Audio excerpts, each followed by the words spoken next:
control centers, Moscow and Houston, have given a go for docking. Soyuz, follow, track switches. I'm approaching Soyuz. Tom, please don't forget about your engine. Комфортабельным корабль «Аполлон». И How как вам comfortable do you нравится американская consider пища? the Apollo spacecraft to be, and how do you like the American food? As all philosophers say, the best part of a good dinner is not what you eat, but with whom you eat.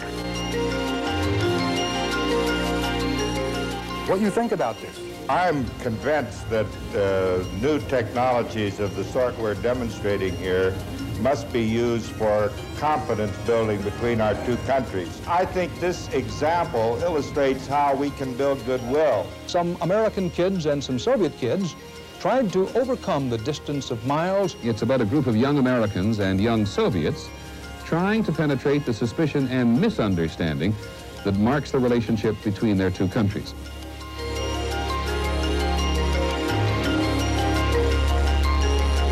Because the mothers were crying and the children moaning. We were flying co-pilot on cargo, then on bombers. Then we went to fighters. American women and Soviet women are face-to-face via satellite for Citizen Summit 2. Actually, many things were not shown on television, but all of us tried to take children into our homes, and we were all crying. It was 3 a.m. in Vladivostok, 10 p.m. in Novosibirsk, 8 p.m. in Moscow, 9 a.m. in San Francisco. Do politicians dare talk directly to each other? I would like to say that today we're not only talking about the fact that we can talk to one another, we're actually doing it. He knew the truth, to fight is not right. We can have our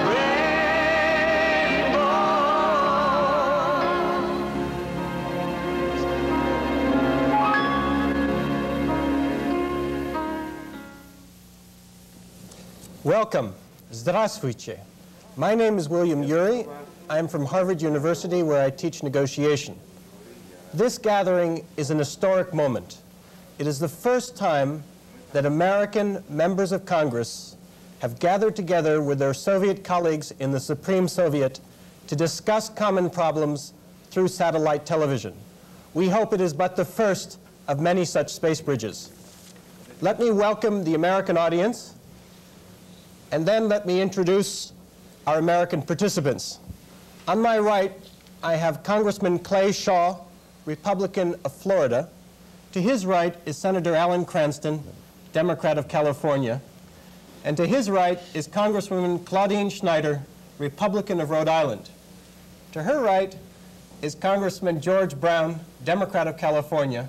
And to his right is Congressman Jim Leach, Republican of Iowa. And finally, we have Congressman Tom Downey, Democrat of New York. Let me also introduce you to my Soviet counterpart, Leonid Zolotarevsky, from Gosteleradio, Soviet state television. Leonid? Yes, I can hear you. Thank you very much for the introduction. Now, I don't have to say anything about myself, and that's really the hardest thing to do. I would like to introduce the Soviet participants in our discussion today. Irina Nikolaevna Blokhina, who is a deputy of the Supreme Soviet of the USSR, and who is the director of the Gorky Research Institute on Epidemiology. Now, having introduced the lady, I can go on to introduce the men. Academician Georgy Arbatov, Director of the Institute of the USA and Canada, of the Academy of Sciences of the USSR. He is a member of the Commission on Foreign Affairs of the Soviet of Nationalities of the USSR. Next to him is Vadim Valentinovich Zagladin, who was the first deputy chief of the International Department of the Central Committee of the Communist Party of the Soviet Union. He is the secretary of the Commission on Foreign Affairs of the Soviet of the Union and deputy chairman of the parliamentary group of the USSR. Next to Comrade Zagladin is Nikolai Ivanovich Maslenikov, He is the Deputy Chairman of the Council of Ministers of the Russian Federation. He is the Chairman of the Budgetary and Planning Commission of the Council of Nationalities of the Supreme Soviet. Pavel Georgievich Gilashvili is the Vice President of the Supreme Soviet of the USSR and Chairman of the Presidium of the Supreme Soviet of the Republic of Georgia. And finally, next to me, is our deputy, Kiril Yurievich Lavrov, who is a performer of the Leningrad Academic Bolshoi Theater and chairman of the Commission on Education and Culture of the Council of the Union. After that short introduction, Bill, I would like to say that I fully agree with your assessment of the participants and of what we're doing here. All I can do now is, in referring to the nature of our discussion, recall the words of two rather authoritative figures. Luther, who said that the fewer words a prayer has, the better prayer it is. And your great countryman, Mark Twain, who also described any kind of discussion by saying that noise proves nothing. Very often a hen that's laid an egg goes around quacking and clucking as though she'd given birth to an asteroid. I'm sure that our discussion, naturally, is not going to be like what Mark Twain spoke about, that it will be very much like the discussions to which Luther was referring. And that is the way I'd like to end my short introduction. Our purpose here today is not to quarrel over our differences, but to begin to build a bridge across them. It's not to talk at each other, but to talk with each other, and above all, to listen to each other, because there's been too often a dialogue of the deaf between our two countries. We're talking across a distance of some 7,000 miles, but I want you to imagine that we are sitting across the kitchen table, getting acquainted with each other. Our conversation today will last about 2 hours. Like any good, exciting drama, it's divided into 3 acts. The first act is getting acquainted with each other personally and with the political systems which we inhabit. The second act is a joint hearing on a subject of enormous importance. How do we strengthen US-Soviet communication, both between our governments and our citizens, so as to promote understanding and so as to avoid the misunderstandings and miscalculations that could lead to war? The third and final act is to look towards what we personally can do to strengthen US-Soviet communication and to consider how we might use this planned series of space bridges to that end. I would urge us all to avoid polemics and to speak as concretely as possible from our own personal experiences. And one final point, Leonid. I'd also like to bring you a special plea from Mark Twain, as honored in the Soviet Union as he is in our country. Twain once described hearing a missionary preach in Hartford about the misery of the native peoples. And as he listened, he mentally doubled the 50-cent donation he was considering making. And then as he listened more, it went up to $5. And he listened a little bit more, and he decided that wasn't enough. He would write a very large check. But then as he listened more, he abandoned the idea of the check. And as he listened a little more, he went from 5 to 4 to 3 to 2.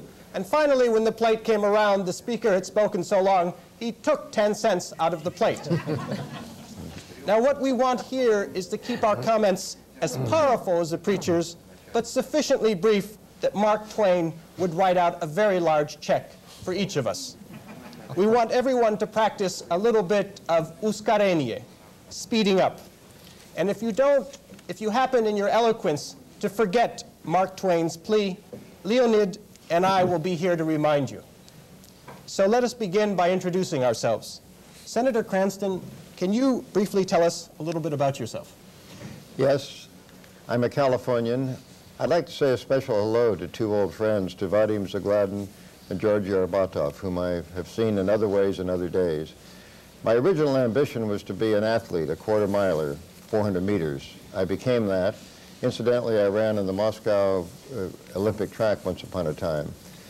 My second ambition was to be a foreign correspondent, to work for newspapers, wander the world, have adventures, witness great events, and write about them. I became one, and what I found myself doing was covering Adolf Hitler in Germany, Benito Mussolini in Italy, the Ethiopian conflict, and the Munich period. And I became so appalled at the state of our world that I decided it wasn't for me to spend my life writing about such unhappy events. I'd rather be involved in the action, in politics and government. So I quit journalism, came back to this country. First I was in business in California, but eventually I got elected to state government, starting out like someone would in the Ukraine or Georgia, and then I ran for the national office of the United States Senate, and I've been in the Senate ever since, having a great time there, and my number one concern is world peace, and that's why I'm so interested in Soviet-American relations. Thank you, Senator Cranston. Congressman Shaw? Thank you. It's very difficult in our country to expect a politician to say anything in 1 minute, particularly introducing himself, but in that I don't want you to take my entire wallet, I will limit my remarks. I am from an area of our country called Florida, which is similar to the senators from California, is a very warm climate.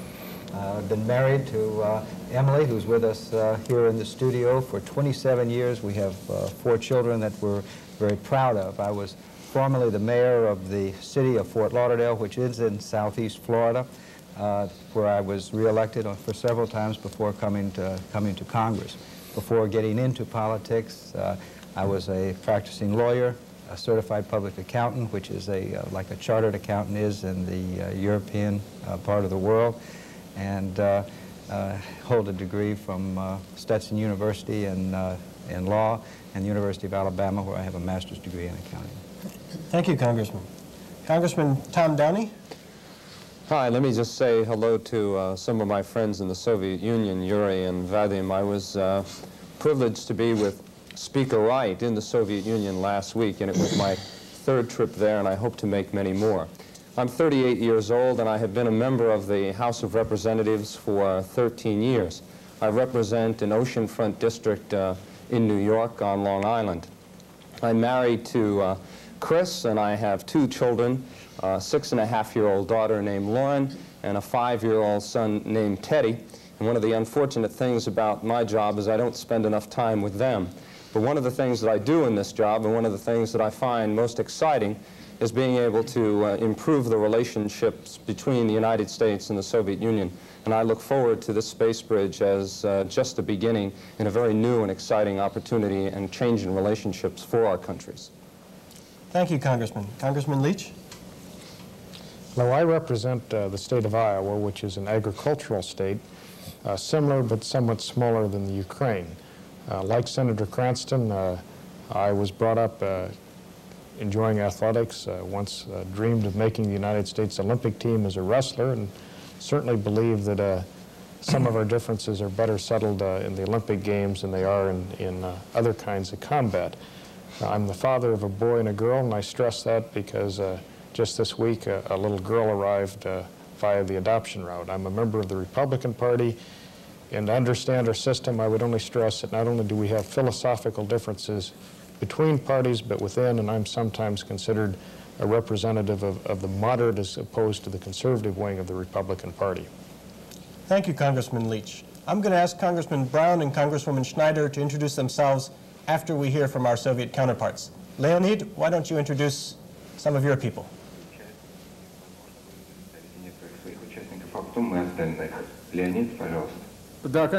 Yes, of course.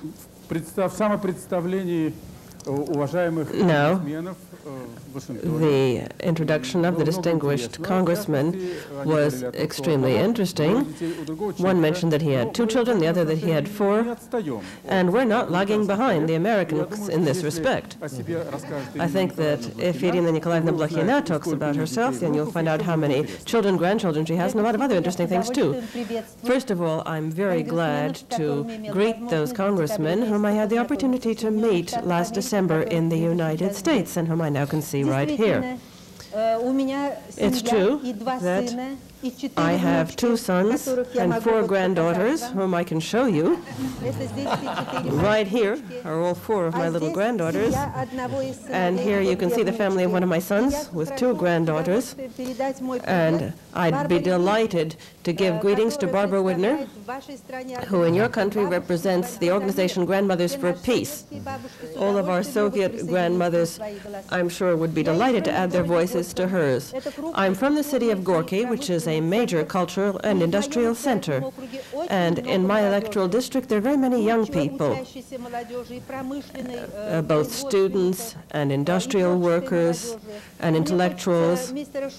And I'd like to ask Mr. Shaw to send greetings to his children. I had a chance to chat with them in Washington, and we found out that Soviet and American youth share a lot of common interests. Thank you very much.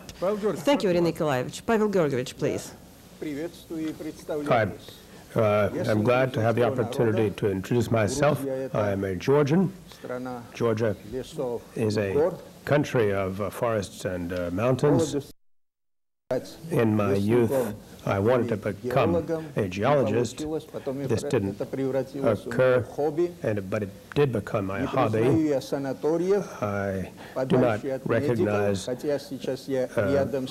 worked in sanatoriums, now in medicine now, and in life I'm going further and further. I spend as much time in the mountains as I possibly can and occupying myself with my hobbies, and I consider that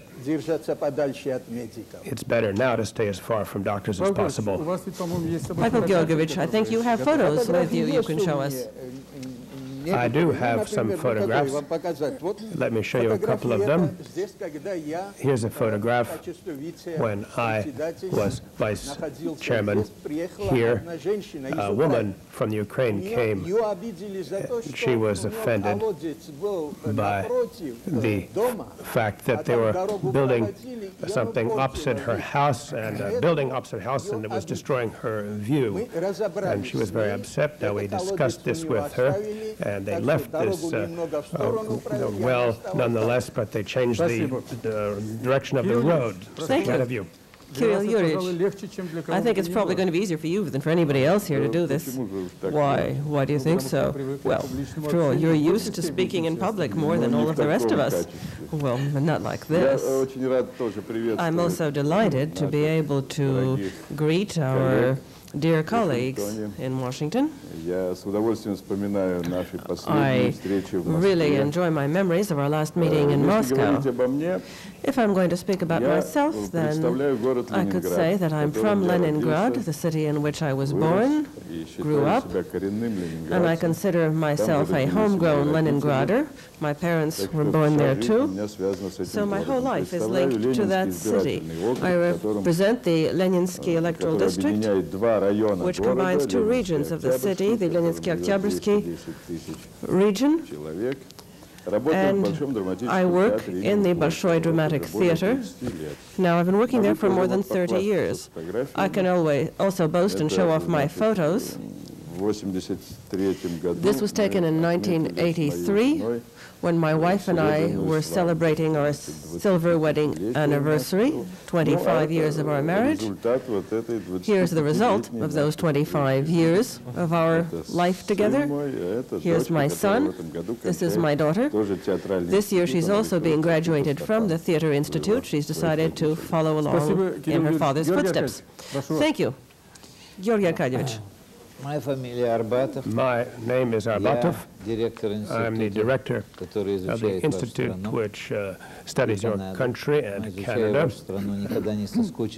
When you study the United States, you never get bored, as you know. But I feel it's a very important occupation still, and I work and strive for mutual understanding. I also work in the Supreme Soviet. We're not professionals as you are. We have to earn a living elsewhere, other than just being in the Supreme Soviet. But there I tried to further the cause of mutual understanding. Now, I know that we don't have much time to talk about ourselves, and therefore, and as I was told I should show some photographs, I did bring 3 photographs, which I'm sure will say more about me than any words about me and my family. They're rather typical for this country. This is the first photograph. My father at the age of 20, he was a soldier in the Civil War. This is me at the age of 20, also in a uniform. I was a soldier in the Second World War. We fought against fascism, and this is my son, who is 36 years old. He hasn't ever had to fight. He is occupied with disarmament. I'm very happy about that, because the wars in which my father and I participated caused a lot of death, but a few returned from them, and we hope that there will not be another war, because nobody will return from it alive. There won't be any front and no rear, and I don't wish this for my family or my grandchildren. I wanted to show this over this CongressBridge to show how much depends upon us to ensure that such an event never reoccurs. Thank you very much, Georgy Arbatov. Now we'll give the floor back to Washington. Bill, go ahead. Yes, I would like to roll in some pictures of our U.S. Congress to give you a little bit of sense of the kind of place where these people, gentlemen and gentlewomen, work. This is the United States Capitol in Washington, the office of the U.S. Congress. Congress is the legislative branch of the American government. It is the one that makes the laws. The Congress is made up of 2 chambers, the House of Representatives and the Senate. The 435 members of the House are elected in contested elections every 2 years. They represent districts of about equal population. To ensure that each of the 50 states has a strong voice in Washington, each state also elects 2 senators for 6-year terms. Every representative and senator works full-time, is assisted by a staff of 15 to 20, represents in Washington the concerns of the voters back home, and is assigned to 2 or 3 specialized committees, such as foreign affairs, budget, or agriculture. Each member must also be a generalist, ready to vote on any issue. All members can propose new legislation. The legislation is first considered and revised by the appropriate committees, which hold hearings to bring in the views of outside experts. If the committee votes yes, a majority of both chambers must then approve. Next, the President decides either to sign the legislation into law or to veto it. If he vetoes it, then 2/3 of each chamber can vote to override the veto and make it law against the President's wishes. This is part of the checks and balances in our system, which protects against abuse of power. The President must convince the Congress to approve his policies. Usually, the final result reflects a compromise. Our system is complicated and often unwieldy. Our founding fathers so designed it 200 years ago to ensure that we are governed by the rule of law, not the rule of individuals.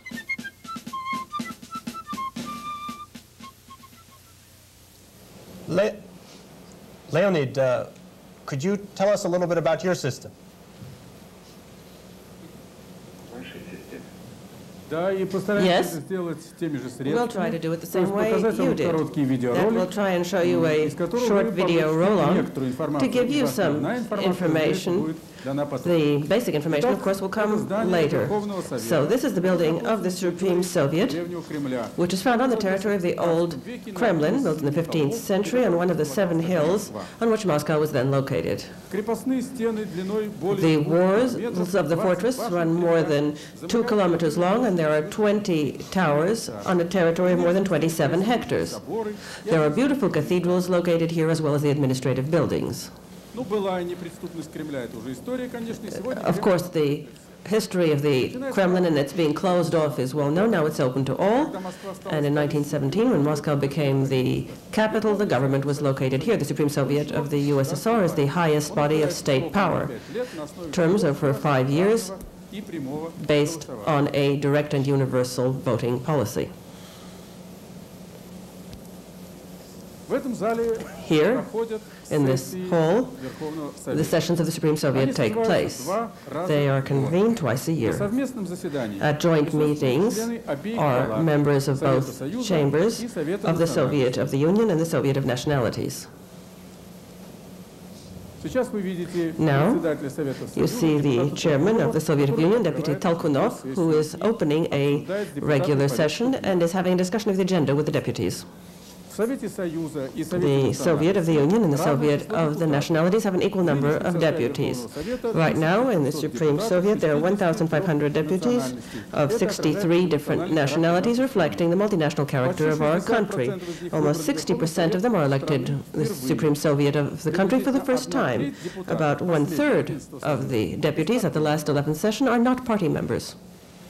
And more than 30% of the deputies are representatives of the fair sex.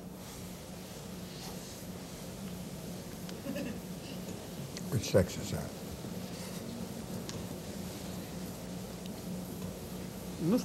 Well, Bill, are you ready to begin the first part of our discussion? Sure. Thank you, Leonid.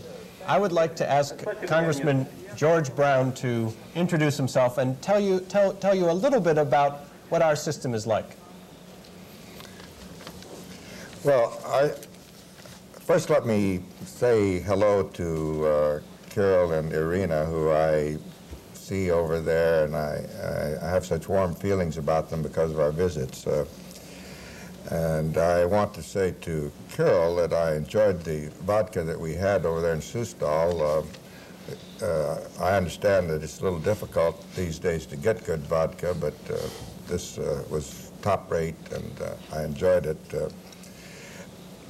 Politics in this country is probably impossible to describe precisely. I did not intend to be a politician to begin with. I would have preferred to be a scientist, but my preferences were eliminated by World War II, as so many other plans in your country were changed. And I decided to try and change the politics of the world, if I could, at least my own country, or maybe my own city, to make these kinds of things less probable in the future. But the way I really got into politics was leading a group of citizens who opposed a local dump, a garbage dump. And that's the practical way that many American politicians get into politics. They become concerned about local problems and they get elected to local office. And I started out as a local city councilman based on this successful campaign to clean up a garbage dump, and became mayor of that city, and then was elected to the state legislature, like, for example, you would be elected to the Georgia Soviet. And after 2 terms in the state legislature, I was elected to the Congress back in 1962. Now, in Congress, I've had an opportunity to return to my earlier interest. I'm not a scientist, but I get the opportunity to talk about scientists and to be involved with the science policy of this country. And of course, my fundamental goal to try and change the situations in this world that create war can be carried out in relationship to my interest in science. It's this kind of use of satellite technology, for example, that I have long felt should be used for the constructive purpose of helping people to understand each other. And I've been very, very nervous about this project, wondering if it would serve that purpose. I'm delighted so far with the progress that we've made, and I'm looking forward to even greater progress when we get down to the discussion of specific issues which have divided our countries for so many years. Thank you, Congressman Brown. Leonid, do you have something for us? Yes, I think that now it's time to talk about our personal experience and about our legislative system. I'll give the floor to our friend, Mr. Arbatov. I will start, and then Mr. Zagladin will continue. I would like to say that this year are big anniversaries for both of us. We are 70 years since our state was founded, and you 200 years since the adoption of your Constitution, and these two figures speak for themselves.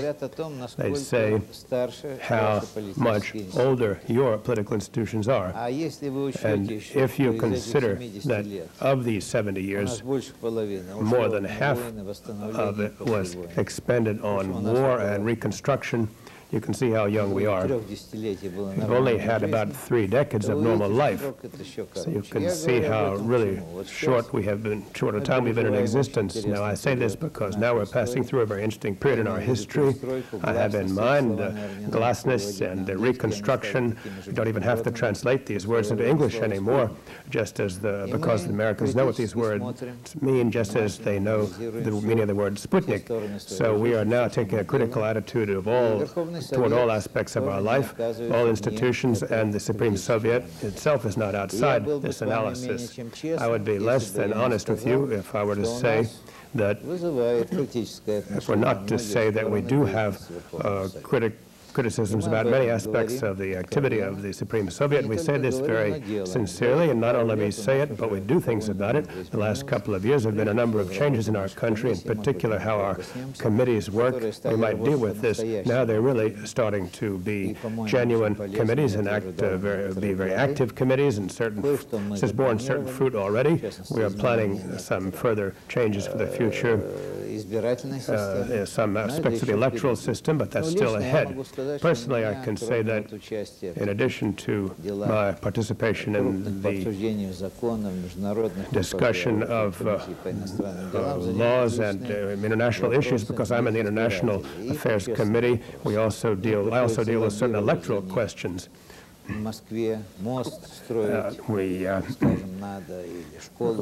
also talk about, I deal also with a number of personal issues of some of my electors. If someone has been improperly condemned for something, I try to help him. I also deal with certain general issues like garbage dumps, etc. Excuse me, Georgy Arbatov, for a minute. I think we're now in violation of the procedures we agreed upon. Now I've got to give the floor back to Washington because Congresswoman Schneider is waiting her turn, and then we'll ask Mr. Zagladin to speak. Thank you. Washington, go ahead. Leonid, I thank you for your strict adherence to our agreements. We will take this very seriously. Congressman Schneider? My greetings and warm wishes to Kiril and also Irina, Kiril and Irina, and I hope that our Rhode Island English-speaking bear is bringing you a lot of good love and warmth. I would like to share with you a little bit about my own personal experiences and how it is that I came to serve in the United States Congress. I will say that my grandfather, who came to the United States from Czechoslovakia many years ago, had my father. My father had the wonderful experience of meeting my mother in a not-so-wonderful experience of the Second World War. They have often said that if there were any good outcome of a war, it was the fact that they had the opportunity to meet one another and, in all modesty, to have me.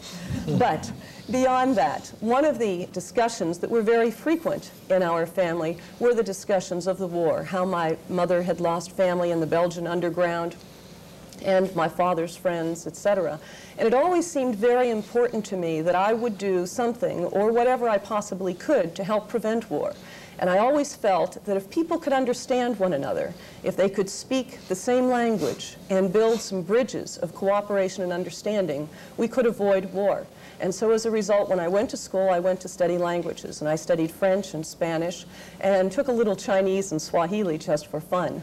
And now it is only years later that I recognize that one of the most difficult challenges is translating English into English on the floor of the U.S. Congress. I will say that I had always believed that our government was the government of the people, by the people, and for the people. And when I was living in a small community in Rhode Island, and they suddenly proposed to build a nuclear power plant in that community, and they hadn't asked any of the citizens if they were willing to support such a project, I became very upset, because I had always learned that we were the government of the people, yet no one had asked the people. And so as a result, we organized a citizens group, and we were successful in stopping the construction of that nuclear power plant. But from that point on, it became very clear to me that I had a responsibility to do something more for my community and for my country. And so I decided in 1978 to run for Congress. I had no money, I had no backing, I had no one asking me to run. I just chose to run. And in 1978, I lost my bid for the U.S. Congress, having held no previous political position. But then again, in 1980, I ran and was successful in getting elected to Congress. Now I have the great honor of representing the state of Rhode Island, which is an ocean state, which was one of the first states to join our great union. And it is a state made up of an enormous amount of ethnic diversity. We have many Italians, many Portuguese, English. We also have Southeast Asians and a broad variety of different ethnic groups. And it is a state that prides itself on being very independent and individualistic in its spirit. I think that somehow or other I have managed to reflect that spirit of my great state of Rhode Island. And I'm very honored to serve in the U.S. Congress and to bring about some of the principles that I believe are the underlying principles of this country. I'm honored to be part of this CongressBridge effort, because it relates very closely to my also very high value in communications, in talking to one another, in building bridges, and hopefully through this type of dialogue we will move closer and closer to greater and stronger friendships. Thank you, Congresswoman. That's very moving. Leonid, back to you. Thank you. I'd like now to give the floor to Deputy Zagladin. You have the floor. Let me introduce myself first of all. My name is Vadim Zagladin, born in Moscow. My father was a peasant born outside Moscow. Initially, I didn't want to become a runner, as you can see by looking at me, and I've been this way from youth. I wanted to become a historian, and I succeeded partially. I completed the Institute of History, and I worked then as a journalist. 1964, that's 23 years now. I've been in the committee of the party, the international section, since 1975. I've been a member of the Supreme Soviet from the RSFSR, and now I'm having my second term here in the Supreme Soviet. I wanted to call your attention to the following fact, namely, I'm a Muscovite, but I'm elected from Turkmenistan, southern part of Turkmenistan, which is the most southern part of the Soviet Union, a very hot place from the point of view of temperature, and there's a lot of work there as well. Now the question might be asked why I was elected from Turkmenistan if I'm a Muscovite. Our system differs from yours in that respect. The ministers and heads of major organizations and scientists are elected to the Supreme Soviet, so they have to be deputies. But everyone was working in Moscow, and not everybody can be elected from Moscow. Therefore, the Union Republics are very happy to give them space to be elected, and they usually know these people ahead of time in some other connection. And I would say that they're even quite happy to accept our candidacies. The reason is that if a person who works in Moscow is glad to have somebody in Moscow that he can make contact with if he has to go to Moscow, his representative there will help him make contact with ministries, etc. There's a good deal of work, as I said, because I have a rather big electoral district. It's developing very rapidly. There's a lot of industry there. And there's the mining as well. At the same time, agriculture is very well developed there with a very special type of cotton, and wool is grown there. So there are a lot of issues on my desk as a deputy in connection with these growth of the population in my electoral district. The cities are growing. There's a lot of problem with education. We're trying to build schools as many as possible, but the population is always growing faster, where there are also personal problems of my electors. But each of us has a job to do. We often promise to do what we're asked to do, but the job we have to do, and so we get appointed, then we get elected, and then I get a whole series of jobs I have to do, which my electors give me, and I don't succeed in doing all of them, I have to say. We manage to satisfy about 90% of the requests of our electors, but I have had some difficulties, in particular with opening an institute in the main city of Turkmenistan, for where I've been elected from. I haven't succeeded in accomplishing that yet, but I've managed to do a lot of other things that my electors tell me to do. The work is extremely interesting, and I'm very happy to represent this district. As a person involved in international affairs, it's very important to know your own country, and this work I do as a deputy enables me to become better acquainted with the population of my own country. Thank you, Vadim Vladimirovich. Bill, if you allow me now, right now I'd like to correct a mistake I made. And if you follow my example, I think that'll be a good idea. The mistake is the following. We introduced the distinguished participants in our discussion. But here in the studio, we also have quite a few other people. In the Moscow studio, we have experts. Professor Bogdanov. Right now, I'll show him to you. Professor Guliev, who have been following our Spacebridge with great interest, and I'm sure he's a kind of a fan also in the Supreme Soviet here. He's from the Russian Federation. There are also a lot of people here who are very well known in our country sitting here in the studio. We have also deputies from the local Moscow Soviets here. Right opposite me are journalists, well-known Soviet journalists who represent all of the central information media, our major newspapers, including Izvestia, which is the organ of the Supreme Soviet of the USSR. And next to the journalists, right there on the rostrum with them, we also have a participant in our Spacebridge. You can see her. That is a young pianist, Polina Osetinskaya. Once again, I should like to apologize to our guests that I didn't introduce them right away, and now I give the floor back to you, Bill. Thank you, Leonid. I make the same apology, and let me do the same thing. In our American audience, we have one of our expert witnesses, Colette Schulman from Columbia University. She has spent more than 30 years in U.S.-Soviet relations. We also have Benjamin Reed, who served as our Undersecretary of State during the Carter administration. And we have a number of other very distinguished people, journalists, congressmen. We even have one astronaut I see in the back of the room, Rusty Schweikert. Leonid, back to you. Thank you for that introduction. Now, I think we can already start on our discussion.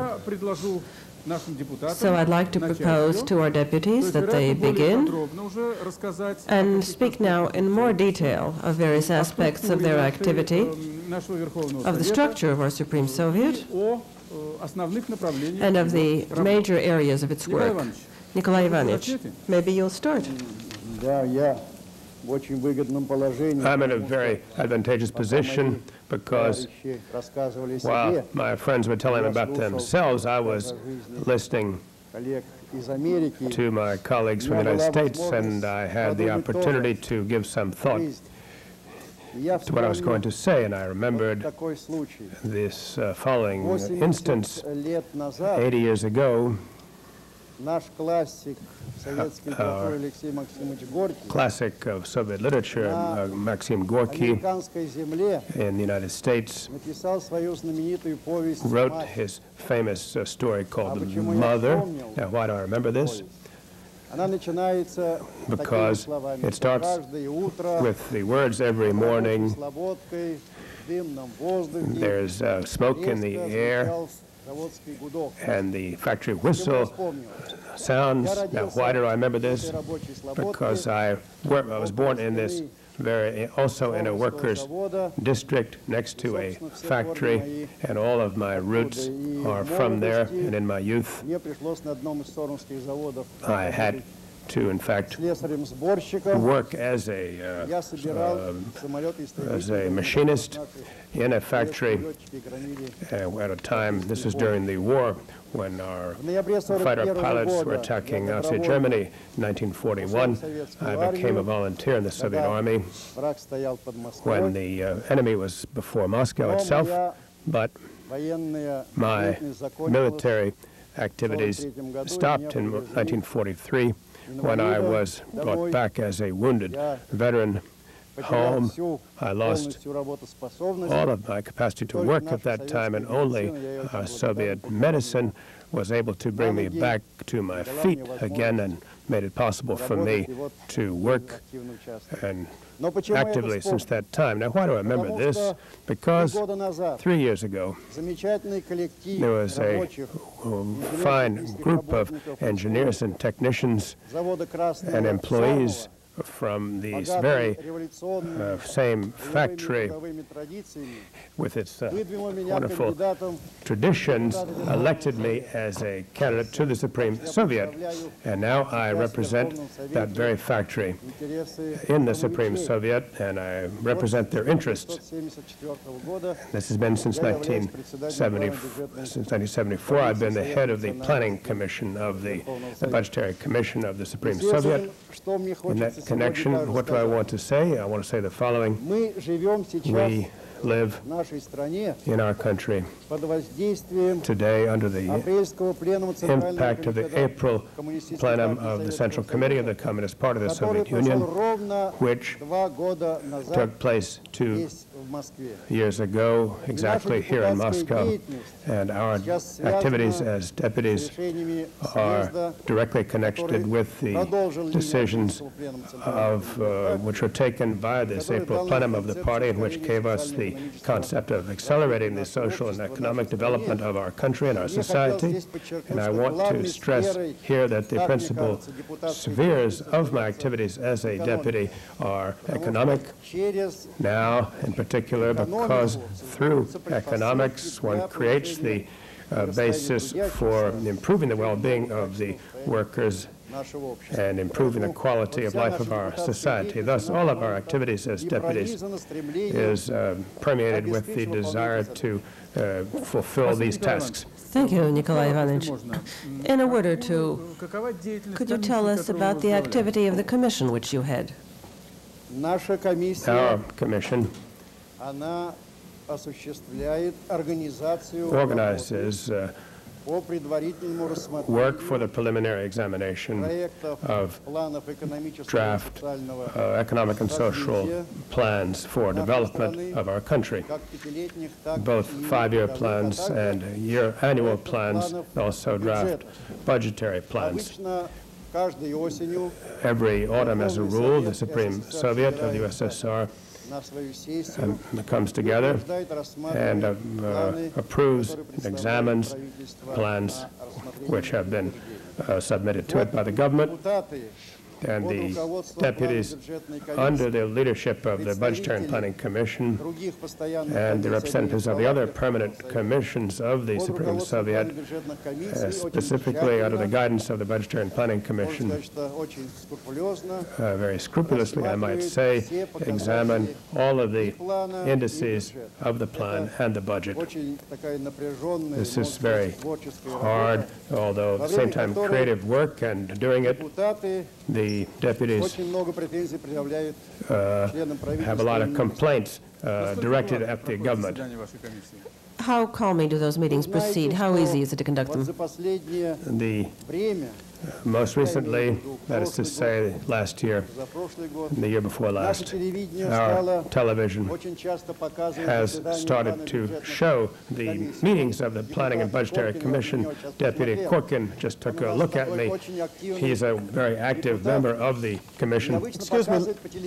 And Leonid. Sorry. Excuse me, Leonid, but we have a question from our American congressman for your Soviet deputies. I'm terribly sorry. We have a question? Well, I had a question that I think I wanted to direct to Mr. Zagladin or any of the deputies to the Supreme Soviet who represent districts remote from Moscow, which is a situation that I have in that my district is 2,500 miles away from Washington. And I have to spend about 3 months out of the year in my district, and I figured that I spend about a month just flying on airplanes getting back and forth. And I wondered how those members of the Supreme Soviet who represent districts far away from Moscow, how they're able to relate to the constituents that they represent in those districts.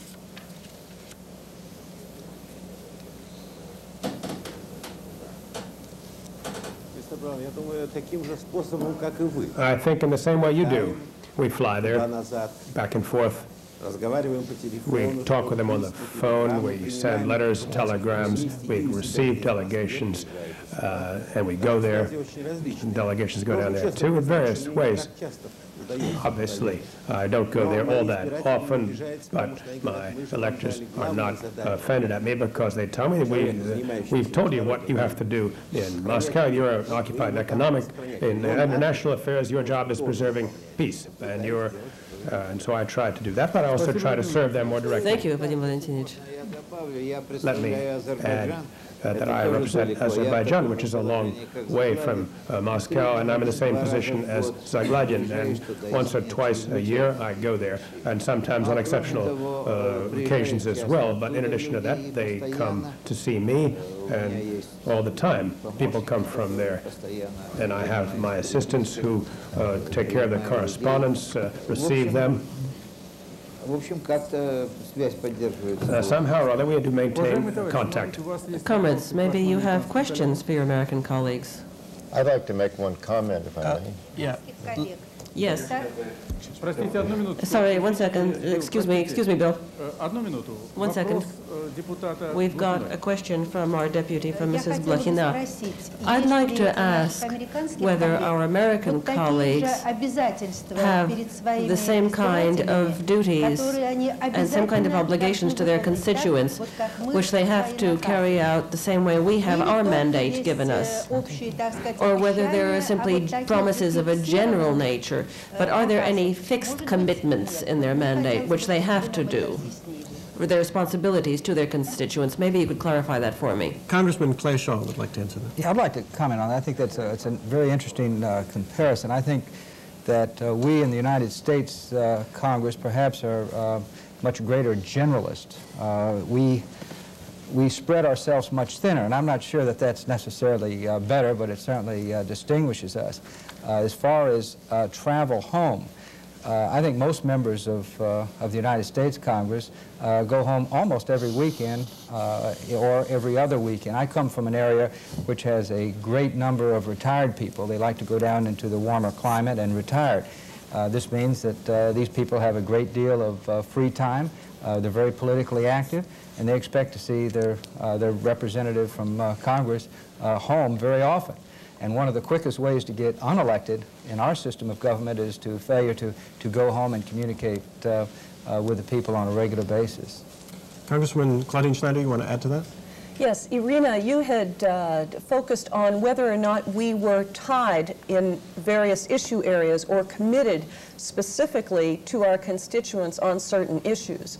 And I think that most of us are limited in the number of political promises we make to our constituents. I personally do not make any promises because one can never guarantee that we will be able to fulfill them. But insofar as representing, for example, a vote in support of the farmers or a vote insofar as taxes are concerned, there are oftentimes when we will tell our constituents in advance what we will do, and they oftentimes will be telling us what we should do. So more often than not, we have to make those choices. If we vote against our constituents, there's a very good possibility that we will no longer be members of Congress. Senator Cranston, did you want to add something to that? Yes, when you campaign in America for public office, for Congress, for the Senate, for the House, you don't necessarily make promises that you will do a particular thing, but you often promise you will try to do a particular thing. And if you don't try to do that when you get to Congress, the people are not very apt to re-elect you if they feel you've broken faith with them. We go back to our districts or states much more often, apparently, than many of you do in representing the people that you represent. If you don't go back rather frequently, you're apt to go back to stay at the next election. They will not send you back to Washington. We are generalists in Congress, but we are also specialists. We have to be ready to vote on all sorts of issues on very short notice, but you tend to specialize in affairs that interest you personally or that interest your constituents, and it also relates to your committees. For example, I am chairman of the Veterans Committee.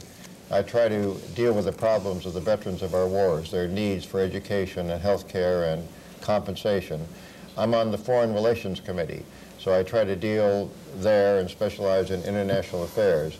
I'm on the Banking, Housing, and Urban Affairs Committee, so I get involved in housing and in transportation and in financial institutions. And finally, I'm newly on the Intelligence Committee, so there I try to learn what's going on in the world that many people don't know about, the secret world that our intelligence bodies are active in. And those become my specialties in part because of those committees that I serve on.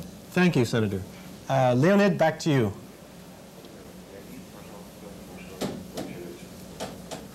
Kiril Yurych, maybe you'd like to tell us about your activity in the Supreme Soviet and in the commission which you represent. I work in the Standing Commission on Education and Culture. And very soon, in fact on Monday, we're going to have a meeting of our commission, and they're going to be discussing problems connected with the development of cinematography for children. This is an extremely interesting question.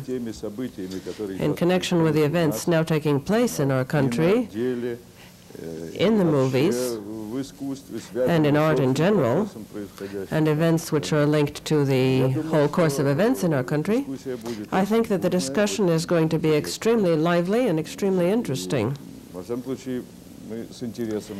In any case, we're awaiting that meeting with great interest. The very name of our commission tells you about the kinds of problems that we deal with. Those are problems of education and culture, and all of human activity connected with those fields. We're planning to work on projects for bills and for laws, so that, for example, before the plan and the budget is set up for next year, we're going to have a discussion of the need to be sure that funds are allocated for social needs, for culture, for education, for art. That's one of our continuing concerns. I would also like to repeat that we discuss all questions which affect education and culture. Living in Leningrad, I'm in constant contact with my constituents. I have days when I have office hours. Those are special days so that I can receive all my visitors. In addition, since I'm a performer myself, all of my colleagues and people who are involved in the arts, in particular in Leningrad, and not only in Leningrad, in Moscow too, regardless of their electoral districts, they all come to see me. They think that I'm their lobbyist, their man in Moscow. That's why I have a considerably greater number of demands and requests and things I've got to concern myself over. There's a lot of work. I have also a lot of work because I was elected as chairman of the theater unit, the theatrical union of the USSR. That takes up a great deal of time. And also, after all, I'm primarily a performer. I love my profession. I don't want to leave it, and I want to work in that in the future, too. Thank you very much, Kiril Yurych.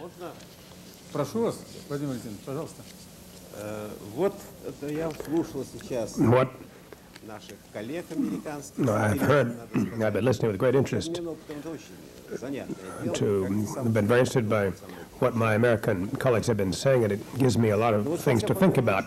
And one of the things I've been thinking about is that the electors in my district, perhaps more practical than American ones are, because if I go there, and of course it's better if I were to go there more often, no doubt about that, but they judge me not by virtue of the fact that I've come to see them or not, but by what I've done in Moscow. We have a rule that a electoral district can recall its elector. That is the